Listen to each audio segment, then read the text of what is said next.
Donc aujourd'hui, on a décidé d'évoquer le sujet de l'écoféminisme parce que c'est vrai que c'est un sujet qui est encore peu connu, qui n'est pas forcément très clair et on a décidé de l'illustrer avec un cas très concret qui est celui de l'accès à l'eau. Donc sans plus tarder, je vais laisser la parole à Salimata, notre modératrice qui va du coup introduire la conférence et les différents sujets qui vont être évoqués ainsi que nos intervenantes. Merci à toutes. Donc, dont le thème principal, c'est la convergence des luttes féministes et environnementales, l'écoféminisme illustré par le cas de l'accès à l'eau. Marion l'a dit tout à l'heure.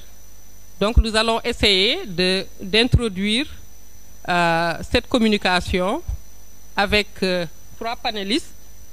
Il y a Fatou Bintou Mbouch, donc qui va tout à l'heure vous dire ce qu'elle fait dans le secteur.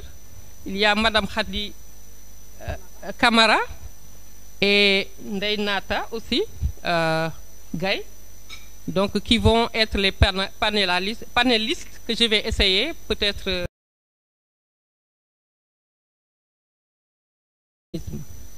Bon, moi c'est Adja Gaye, je suis dans une organisation dénommée Action pour la justice environnementale. Par ailleurs, je suis ingénieure en environnement et je suis chargée de programme genre et changement climatique au sein de cette organisation qui œuvre pour le bien des communautés face aux dommages environnementaux.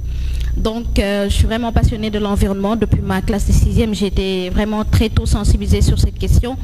Et depuis presque 2 ans, je travaille sur cette thématique en parfaite corrélation avec les enjeux climatiques par rapport à l'exposition ou à la vulnérabilité des femmes. Donc, cette question n'est plus à démontrer. Je pense que de plus en plus, les chiffres démontrent que les femmes sont beaucoup plus vulnérables aux questions climatiques, aussi bien sur d'autres questions. Donc, cette vulnérabilité a toujours existé, mais de plus en plus, avec la crise climatique, on sent que cette vulnérabilité commence en tout cas à être exacerbée. Donc, disons que depuis 1 an, je commence à réfléchir sur la thématique de l'écoféminisme. Et pour moi, de base, l'écoféminisme, c'est vraiment comment allier le combat du féministe et également de l'écologie. Donc, on le comprend comme ça dans un premier temps, mais également, ça permet d'allier nos combats pour que ce combat soit beaucoup plus efficace dans le temps. Donc, l'idée, c'est vraiment de déconstruire cette décolonisation par rapport au patriarcat. Donc, ce système de domination patriarcat qui n'était pas très adapté par rapport à la crise climatique, mais également n'était pas trop efficace pour combattre aujourd'hui la crise climatique. Donc, l'idée, c'est vraiment d'avoir une nouvelle approche systémique par rapport à l'écoféminisme pour, en tout cas, pouvoir lutter contre cette crise. Il faut également avoir l'idée que ni les femmes ni les terres sont des territoires de conquête, comme disait l'autre. Donc après, je pense qu'on aura le temps d'entrer en profondeur par rapport à cette question. Merci. Alors, moi, je m'appelle Khadi Kamara. Je suis la présidente de l'association Vacances Vertes, une association créée en 2017 et qui promeut l'éducation et la culture environnementale au Sénégal auprès des populations, particulièrement les jeunes et les femmes, et surtout l'autonomisation économique des femmes à travers l'entrepreneuriat vert. Pour répondre à votre question, comme vous le savez, il faut partir du constat que l'environnement ne peut pas se défendre tout seul et que le modèle dominant, comme le disait tout à l'heure Madame Data, capitaliste, patriarcal, a fait émerger de nouveaux problèmes que je rencontre tous les jours sur le terrain. Parce que moi, je suis très terrain, de journaliste environnemental et développement durable à l'activiste que je suis devenue depuis 2017 pour la préservation et la protection de l'environnement. Je peux citer la détérioration de l'environnement avec la perte de la biodiversité, la pollution qui demande de nouveaux défis sur la base de l'engagement féminin. Autrement dit, l'écoféminisme renvoie pour moi, selon ma conception, selon ma définition du patrimoine commun, l'engagement féminin pour protéger, pour préserver, pour restaurer, mais aussi et surtout transformer durablement nos économies. Comme j'ai l'habitude de dire, il est temps que les femmes se réapproprient l'ensemble des valeurs cardinales qui faisaient l'équilibre naturel de la Terre et que selon moi, Khady Camara, en tant qu'écoféministe, la solution aujourd'hui, ce sont les femmes. Et pour répondre à votre deuxième question, à savoir comment j'ai découvert l'écoféminisme, quel a été mon premier contact avec l'écoféminisme, alors là, c'est une question qui me fait un peu rire, c'est vrai. Excusez-moi d'être prolixe sur ce point. L'initiative citoyenne Vacances Vertes, comme je l'ai dit tantôt, visait à promouvoir la préservation, la protection de l'environnement à travers l'éducation environnementale auprès des jeunes et des femmes. Mais il s'est passé quelque chose en 2020, la pandémie de la Covid-19. Et cette pandémie nous a beaucoup appris sur ce qu'on appelle les phénomènes de catastrophes extrêmes, c'est-à-dire les hotspots, comme ont l'habitude de dire les experts du GIEC. Avec cette pandémie, l'appel des Nations Unies, c'était de restaurer nos écosystèmes, parce que cette pandémie a été corrélée à une perte de la biodiversité. Nous avons décidé tout simplement de réorienter le projet Vacances Vertes à travers les femmes. Donc désormais, depuis 2020, avec la grande campagne de reboisement « Une femme, un arbre », dont l'objectif était de planter 100 000 arbres à Dakar et 1 million d'arbres au Sénégal, notre cœur de cible est devenu les femmes. Parce que sur le terrain, avec la caravane des Vacances Vertes de 2017 à 2020, nous nous sommes rendus compte que les femmes étaient les plus actives. Les femmes étaient les plus intéressées par ce qu'on faisait. Les femmes étaient beaucoup plus sensibles aux messages un peu partout. Et du coup, elles ont fait leur plaidoyer comme d'habitude. Et Vacances Vertes a tout simplement répondu à l'appel de ces braves dames rurales qui représentent aujourd'hui 80% des femmes agricultrices dans le monde rural. Et c'est là donc que j'ai vraiment découvert l'écoféminisme. Mais l'écoféminisme, je l'ai découvert aussi avec un livre très intéressant de la pionnière de l'écoféminisme en Afrique, prix Nobel de la paix, qui s'appelle Madame Wangari Maathai, la Kenyane. Quand j'ai lu son livre, Un défi pour l'Afrique, c'est depuis ce jour-là que je me suis décrétée écoféministe. Je vous remercie pour votre attention. Je suis Fatoumata Mbouch, chargée de communication et de plaidoyer de l'ONG Lumière Synergie Développement, qui fait le monitoring des projets financés par la Banque africaine de développement en Afrique de l'Ouest, c'est-à-dire au Sénégal et un peu dans la sous-région. Donc que ce soit des projets d'infrastructure ou des projets énergétiques. Donc des projets qui ont des impacts sur les communautés hautes et principalement sur les femmes aussi. Donc, je vais d'abord répondre à la question comment j'ai découvert l'écoféminisme. Je suis diplômée de l'Université Gaston Berger de Saint-Louis, diplômée en communication et développement durable. Donc, durant mon cursus, on a un peu abordé les questions de l'écoféminisme. Quand on parle de durabilité, quand on parle de développement durable, on a toujours un peu discuté de qu'est-ce que les femmes font quand il s'agit de développement durable, quelles sont les actions qu'elles mettent en place pour un peu allier les deux, parce que le développement tel qu'il est conçu par les États et les institutions financières internationales n'est pas forcément un système qui convient aux projets, des grands projets, et on peut en citer, on va en revenir. Mais il faut savoir aussi que l'écoféminisme, on en parle beaucoup maintenant, mais ça a surtout émergé durant les années 70. Avec Françoise Daubonne qui a publié le livre Le féminisme ou la mort. Donc c'est un peu la première fois en France qu'on relatée par une écrivaine et activiste. Donc, un peu, avec le temps, on a eu d'autres symboles de l'écoféminisme, comme Vanna de l'Inde, etc. Donc, c'est pas une nouvelle notion qu'on vient de découvrir. Peut-être qu'avec la situation actuelle dans le climatique, les conditions des femmes, comme Adja l'a dit, qui sont un peu mises en avant, qui sont plus exacerbées par... C'est une notion qu'on a l'impression de découvrir, mais ce n'est pas une notion véritablement nouvelle qui est développée actuellement, donc ça date. Les femmes, depuis les années 70, comme je l'ai dit, ont commencé à développer cette notion-là d'écoféminisme.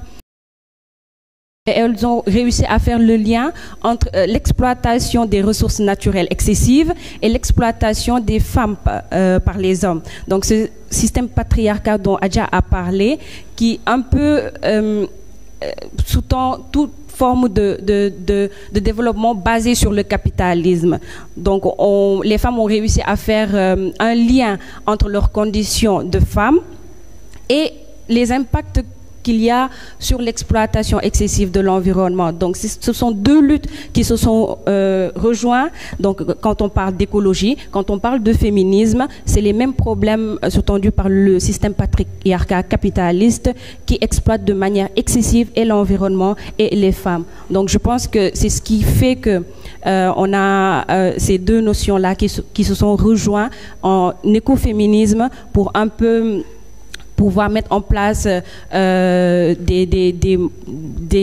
luttes vraiment un peu partout dans le monde et dans le sud global surtout, c'est-à-dire les pays pauvres qui, eux, subissent de plein fouet que ce soit les exploitations excessives de leurs ressources naturelles et les effets du changement climatique. Donc c'est ce que je voulais rajouter. Merci. Merci beaucoup, Fatou. Je pense que ça se clarifie de plus en plus après les différentes définitions données. Donc, moi, je retiendrai en conclusion que l'écoféminisme, comme disait Fatou tout à l'heure, c'est la jonction de deux luttes. Donc, le féminisme, donc, qui symbolise la lutte des femmes face à l'exploitation, face au patriarcat, face aux discriminations. Les femmes ont vu la nécessité de s'organiser davantage dans des mouvements, donc des mouvements féministes, pour revendiquer leurs droits. Et ils ont fait une jonction avec les luttes pour préserver la nature, donc l'exploitation de la nature. Donc comme elle disait, c'est la jonction de deux types d'exploitation, donc qui fondent un peu l'écoféminisme. Parce que les femmes sont très proches de la nature. Donc s'il y a exploitation exacerbée de la nature, donc ce sont les premières victimes. En plus de l'autre institutionnalisé, le patriarcat, donc forcément, s'il faut trouver la solution, il faut les mettre ensemble.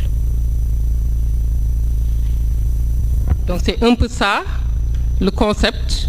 Et maintenant, à travers les différentes expériences, vous avez vu comment, dans des programmes, on porte en bandoulière cet écoféminisme pour solutionner les problèmes rencontrés par les femmes et la nature. Donc si on peut, je crois, être d'accord sur la définition du concept, maintenant on peut peut-être aller contextualiser ça au niveau de la crise climatique. Comment on peut mettre en relation la crise du genre et la crise climatique? Souvent on parle de féminisme, souvent on parle de genre, mais souvent ça renvoie au même concept.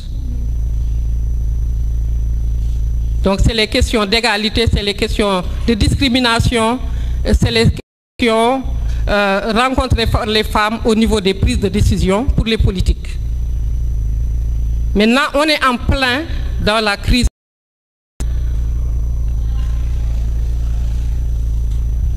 Comment on peut parler du féminisme ou du genre avec la crise climatique? Je vais retourner à mes panélistes.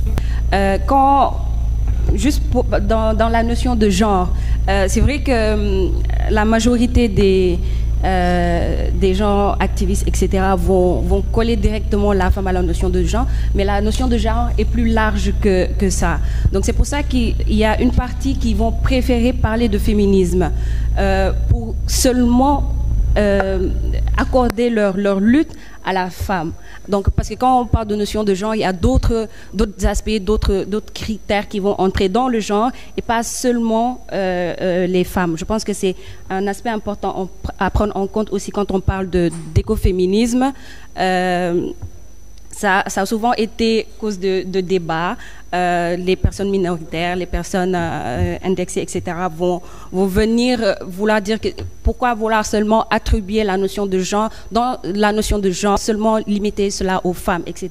Donc je pense que c'est pour ça que dans plusieurs débats, on va venir parler de féminisme pour vraiment entrer dans l'axe vraiment des luttes des femmes.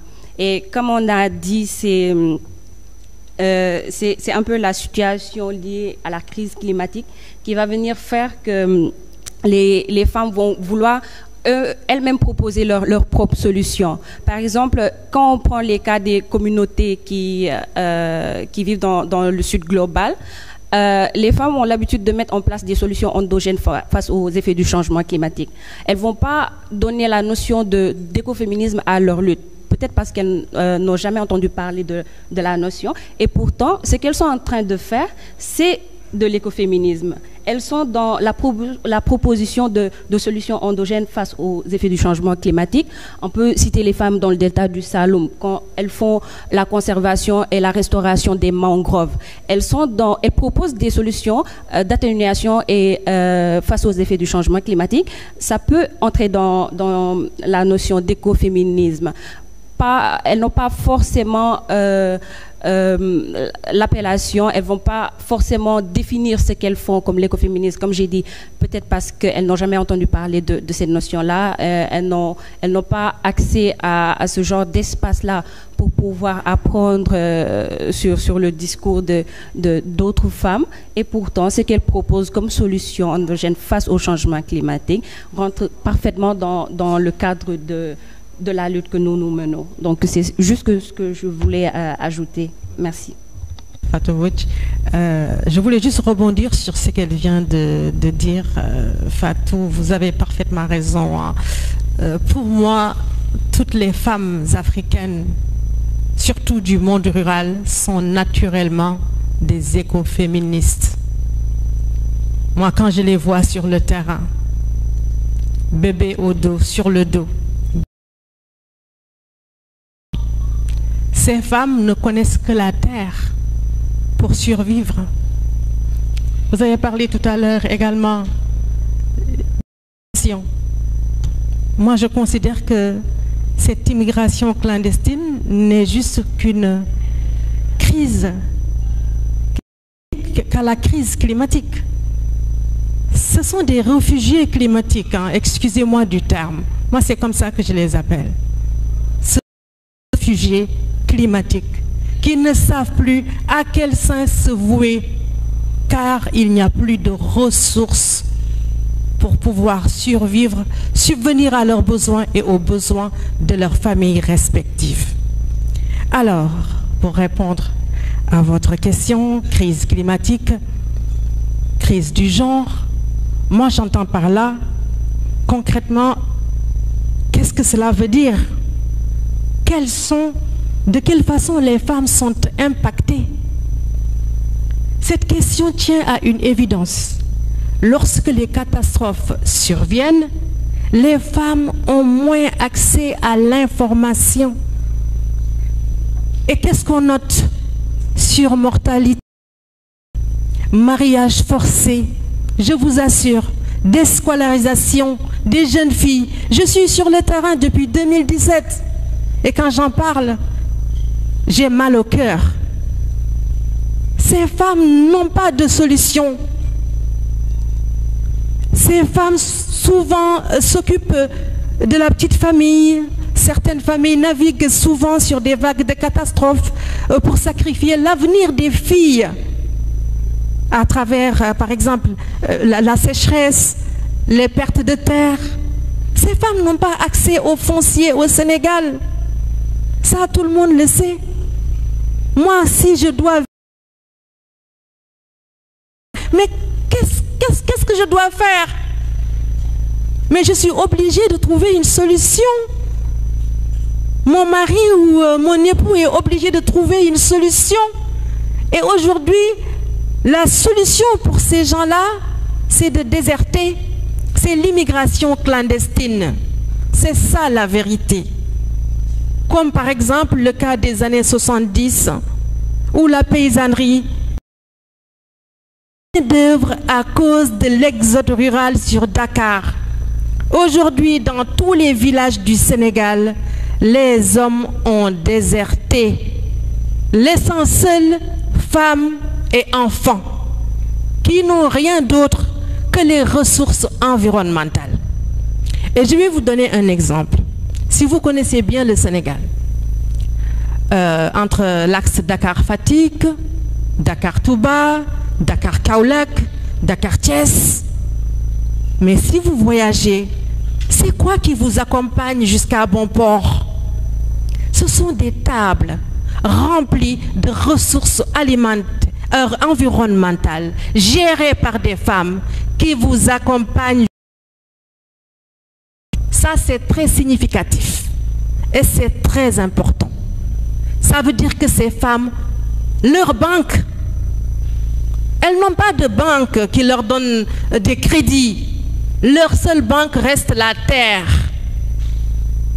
Et en tant qu'écoféministe, je vous dirais tout simplement que la femme africaine et la terre sont pareilles. Elles sont une, inséparables.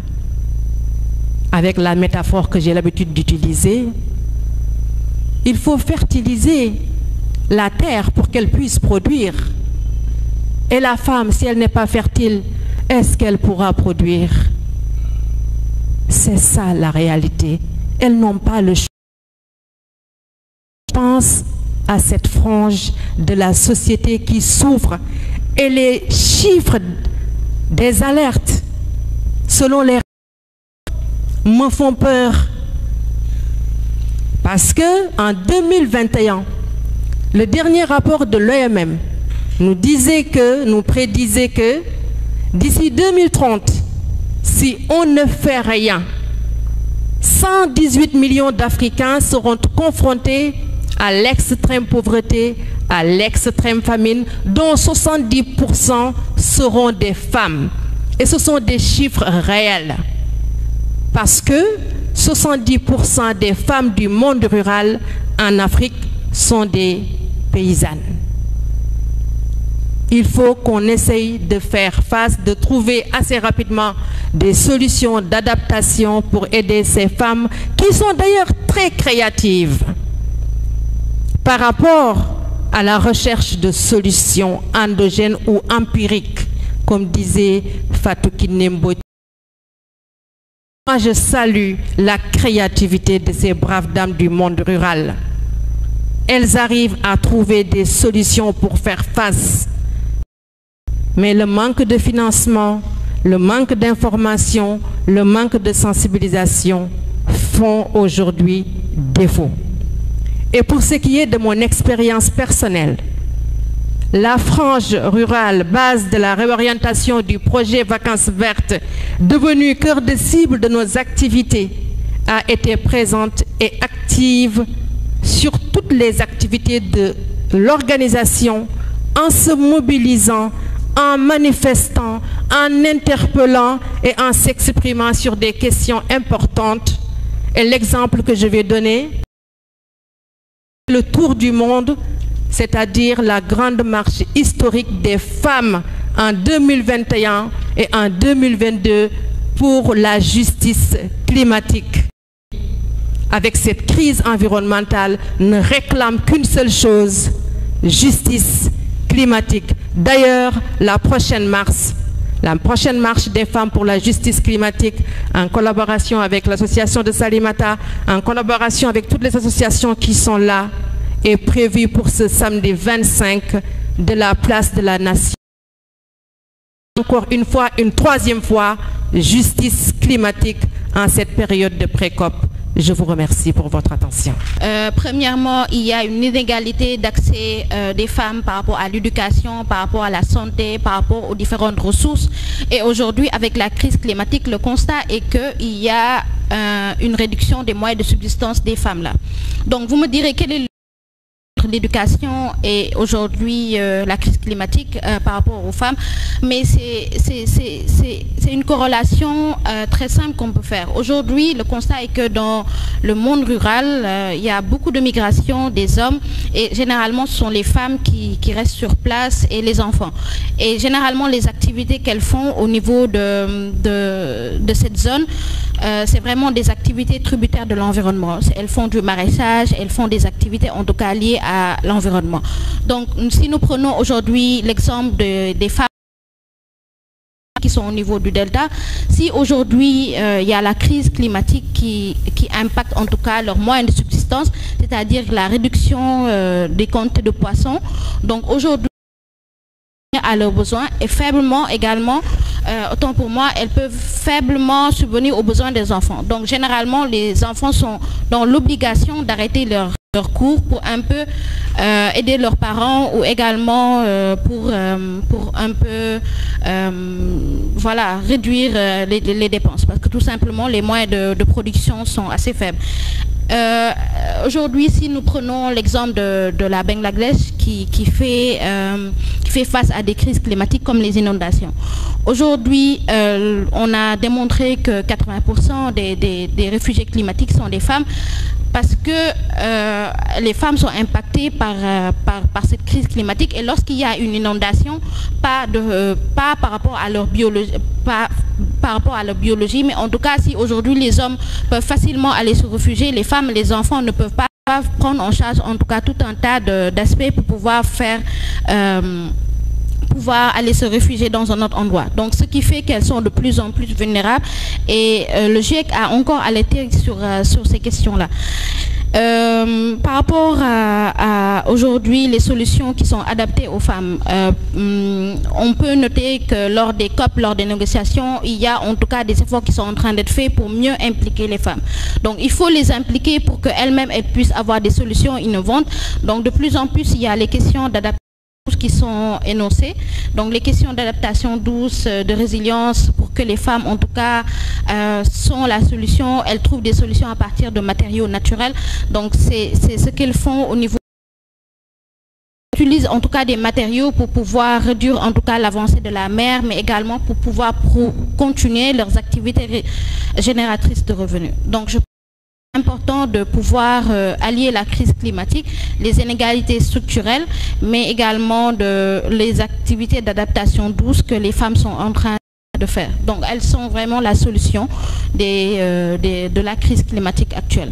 Et il faut également noter que les femmes noires, il faut le signaler, qui sont beaucoup plus vulnérables. Je pense que j'ai déjà anticipé sur cette question d'inégalité hommes-femmes et les femmes qui sont plus vulnérables aux effets du changement climatique. En termes de cas pratiques, je peux donner l'exemple des femmes transformatrices de produits halieutiques de Bargny. Donc en 2009, il y a le projet de la centrale à charbon de Sendou qui a été initié par le gouvernement pour réduire le gap énergétique qui existait. Donc c'était 1500 femmes qui vivaient de transformation de poissons au niveau de Bargny à l'époque. On parle de ça, c'est que très souvent on oublie qu'à côté de nos gouvernements qui financent des projets-là, il y a les banques multilatérales de développement qui sont régies par des politiques qui doivent les forcer à respecter les normes environnementales et sociales qui débutent depuis les études d'impact environnemental et social. Qui doivent prendre en compte non seulement les besoins des communautés en général, mais particulièrement des femmes. Donc, au niveau de Bargny, depuis 2019, les femmes s'opposent à la centrale à charbon de Sendou. Et depuis 2019, elles sont un peu seules dans cette lutte-là qu'elles mènent. Elles ont réussi à bloquer le projet, un projet financé par la Banque africaine, la Banque néerlandaise de développement. Donc, un projet qui n'était pas venu à l'heure où il fallait. C'est-à-dire que le monde essaie de sortir de l'exploitation des énergies fossiles. Et c'est à ce moment-là que le gouvernement du Sénégal est allé financer un projet de charbon. Donc, sur le site de Bargny qui vivait d'exploitation de produits halieutiques, non seulement elles ont été expoliées de leurs terres pour cause d'utilité publique. C'est de là qu'on parlait de l'accès à la terre, droit d'accès à la terre pour les femmes. Donc, non seulement elles ont été expoliées de leurs terres, mais leur activité aujourd'hui est mise à rude épreuve. Donc, ça, c'est un exemple concret de femmes qui sont un peu mises à l'épreuve par les compagnies, mais aussi par le gouvernement. Un exemple concret, et depuis 2019, nous accompagnons ces femmes. C'est-à-dire 10 ans après, nous avons pu porter plainte au niveau de la Banque africaine de développement pour demander réparation. Non seulement qu'elles soient remises dans leurs droits, mais que ce projet-là soit démantelé. Parce que elle n'a pas respecté les normes environnementales et sociales qui régissent le financement de ce genre de projet-là en Afrique. Et c'est les femmes elles-mêmes qui sont au centre de cette lutte-là. C'est-à-dire, comme je disais tout à l'heure, les femmes depuis le début, elles se sont opposées, elles ont proposé des solutions pour réparer les torts qui ont été causés aux communautés, sans pour autant donner à leur lutte la notion de lutte écoféministe. Donc c'est pour ça que je disais que il y a beaucoup de femmes dans le Sud global qui mènent ce genre de combat-là sans pour autant le centrer à ce qu'elles font. Merci. Donc il faut noter que le Sénégal a un code de l'eau qui date de 1981. Donc il y a plusieurs problématiques qui tournent aujourd'hui autour de l'eau. Donc, premièrement, on le sait tous, dans le monde rural, l'usage dans le monde rural et dans le monde urbain est différent. Dans le monde rural, généralement, c'est pour le maraîchage, le bétail, etc. Donc, le constat est que dans le monde rural, les femmes ont faiblement accès à l'eau, notamment dans le nord-est du Sénégal, donc, pour pouvoir le démontrer, mais également beaucoup de moyens pour pouvoir, en tout cas, absorber cette eau pour que les communautés puissent avoir accès à l'eau. Également, les femmes parcourent des kilomètres encore pour pouvoir avoir accès à l'eau. Donc, également, à une certaine période, il n'y a plus d'eau. Problématique.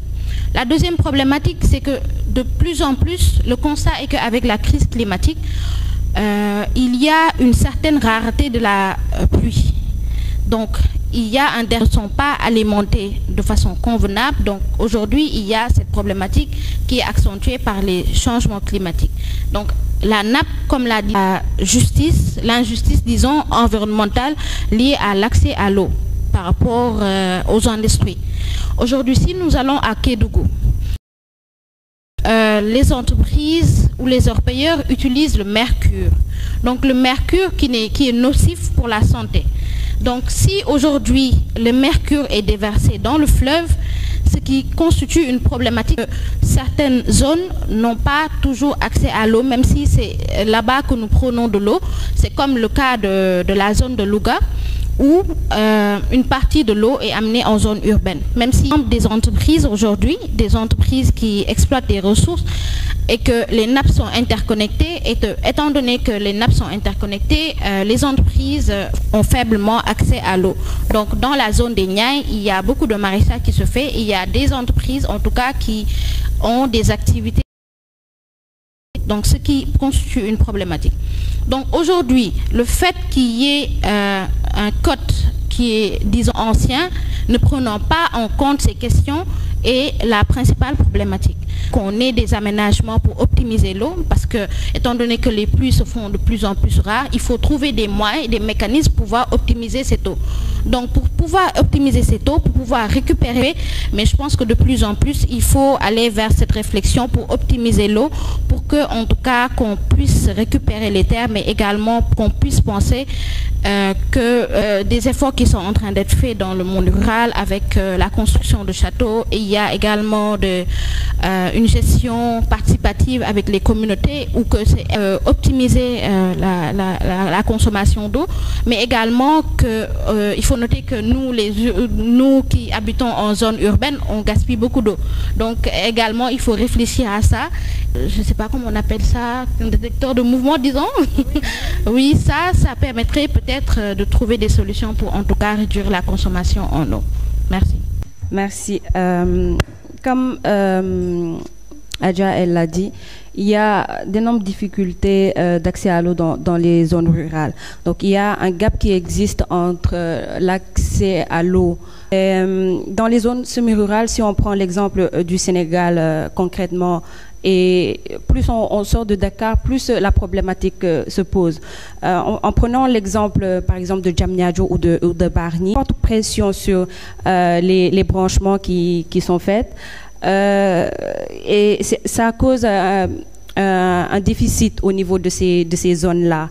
Mais du Sénégal, pour pallier à ces déficits-là qui existent au niveau de l'accès à l'eau dans les localités rurales,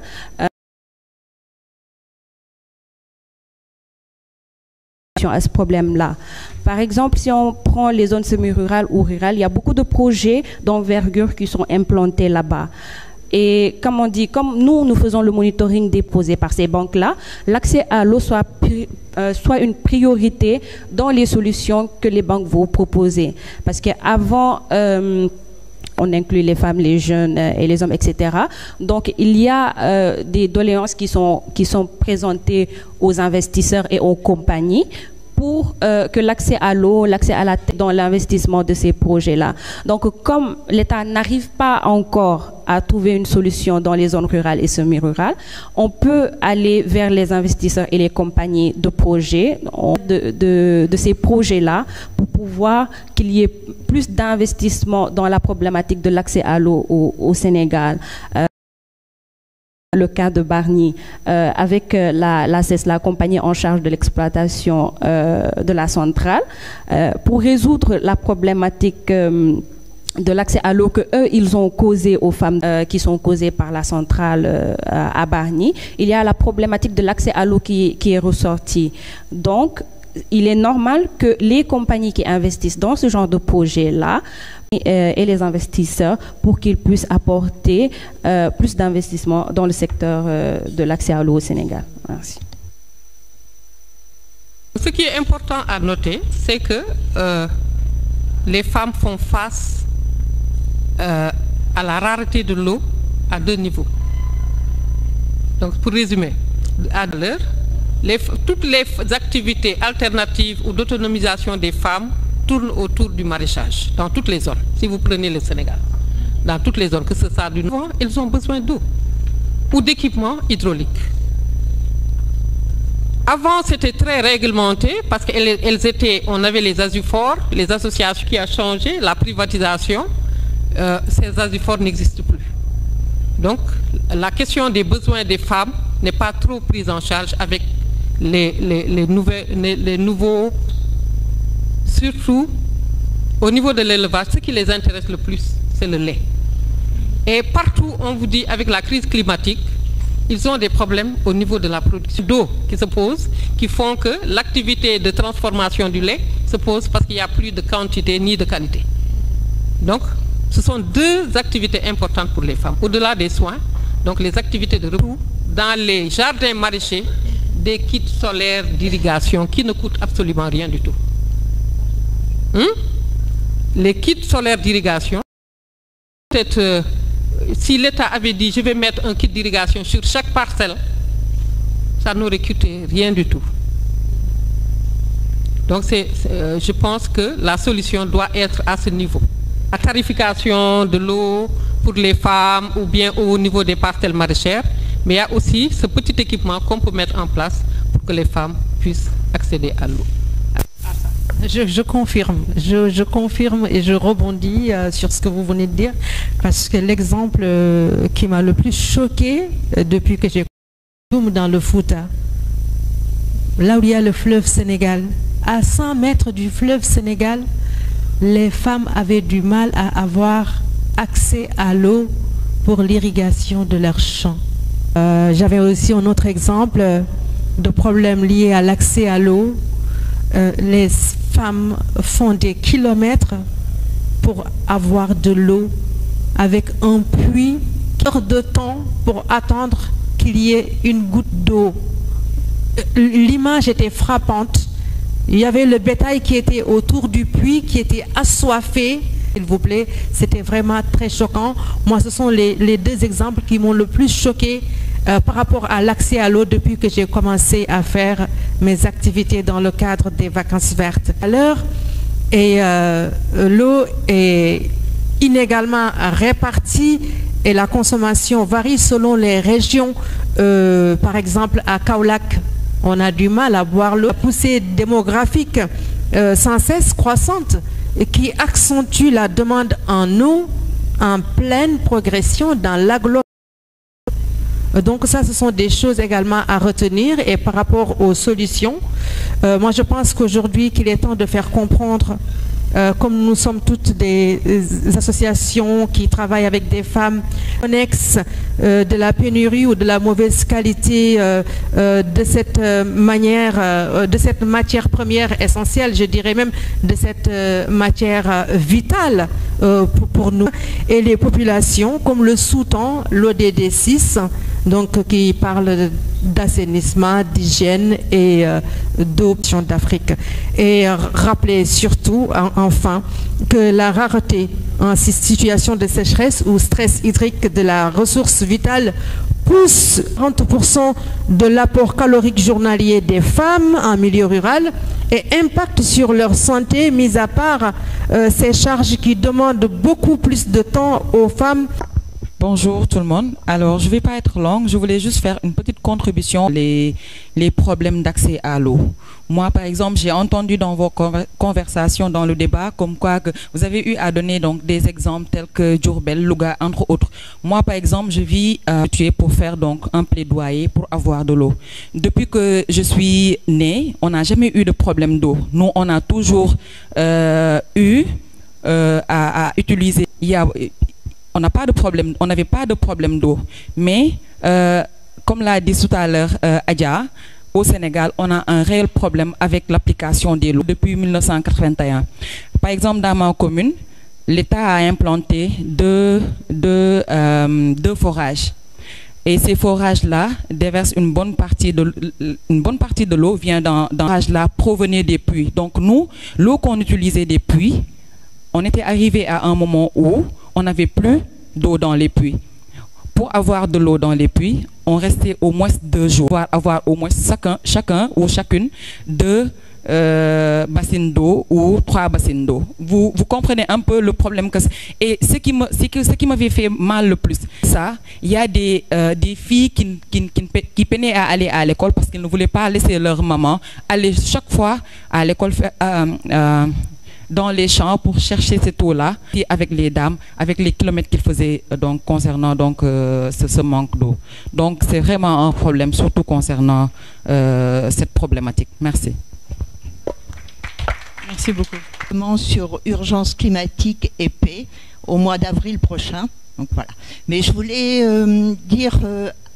appuyer un petit peu ce qu'avait dit Fatoumata aussi. On condamne le système capitalisme en général et la mondialisation en général, parce que c'est la mondialisation qui conduit à ça.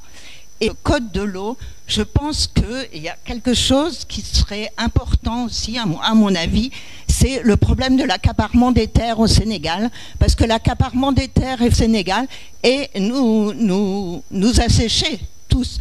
Donc en fait, il faut absolument se battre contre cet accaparement des terres qui peut à l'eau potable. Donc ça va diminuer, avec les années, ça va diminuer. Donc il faut vraiment changer je pense, changer. De toute manière, on peut dire que les hommes ont la planète en main et de montrer qu'on peut faire autre chose. Merci. Merci. Merci beaucoup. Je me suis posé tellement de questions en venant. Je remercie aussi Mme Salimata Ba qui m'a personnellement invité à venir participer à une option. J'ai laissé le brassard et je suis venue ici. Pourquoi? Parce que les problèmes environnementaux me tiennent à cœur. Comme elle l'a si bien dit, la première victime, la première bénéficiaire, c'est la femme. De par ses multiples rôles développés. Et je pense que quand j'ai vu l'assistance, ça m'a donné espoir. Jeune. Parfois, c'est bien de parler de sensibilisation, mais il faut agir. On a besoin d'action. Nous en avons fait suffisamment. Nous en avons parlé. Il faut agir. Ce qu'il doit ou ce qu'elle doit faire. Quand Salimata a parlé de kit solaire, d'irrigation, c'est vrai de parler de capitalisme. On ne peut pas s'y accrocher. Il faut s'en départir.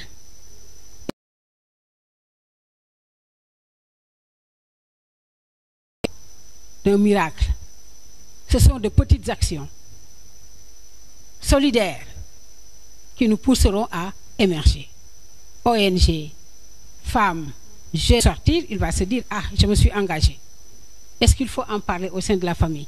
Est-ce qu'il faut aller planter une arbre? Désormais, qui va arroser les fleurs? Je vais essayer de trouver d'autres plantes autres que je trouve autour de moi. Et ce sont quand même les citoyens et les citoyennes qui se sont soudés les reins et qui ont quand même progressé. Parce que là, c'est la relève. Agissons de manière utile. Les tableaux sont par décès. L'accès s'est un peu amélioré, je dis un peu. Comme l'a dit Fatoumata, maintenant dans les projets et programmes, il n'y a pas un projet et programme où on n'intègre pas le ministère de l'élevage, les projets PRAPS, projets PDFC et autres, c'est des investissements hydroélectriques. Et on les pousse même à mettre ce qu'on appelle des unités pastorales. Et qui dit unité pastorale dit on respecte jeunes, vieux, garçons, filles. Et c'est ça qu'on attend du Sénégal. Nous avons suffisamment parlé, on sortir, ensuite on évalue. Je m'excuse pour avoir été longue. Merci beaucoup.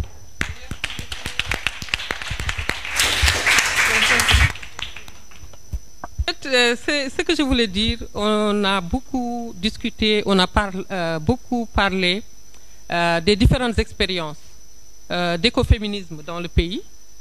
Mais il faut une organisation de femmes centrée sur les questions environnementales. Donc, nous avons un travail à faire. Donc, je pense bien que de voir le développement, donc l'exploitation des ressources, donc qui intègre l'exploitation des ressources et les droits des femmes, et de façon durable, donc des menaces avec le changement climatique. Donc, nous devons nous connecter davantage et surtout impliquer la jeune génération. On a la chance d'avoir ici des jeunes, mais qui nous viennent tous peut-être d'ailleurs. L'avenir. Donc il y a beaucoup de choses qui vont arriver avec les solutions climatiques davantage et puissent porter les besoins des femmes à tous les niveaux. Que ça soit au niveau décisionnel où elles doivent être pour prendre la décision, cette durabilité avec les femmes. Donc c'est ça que je voulais dire. Je ne sais pas. On arrête complètement.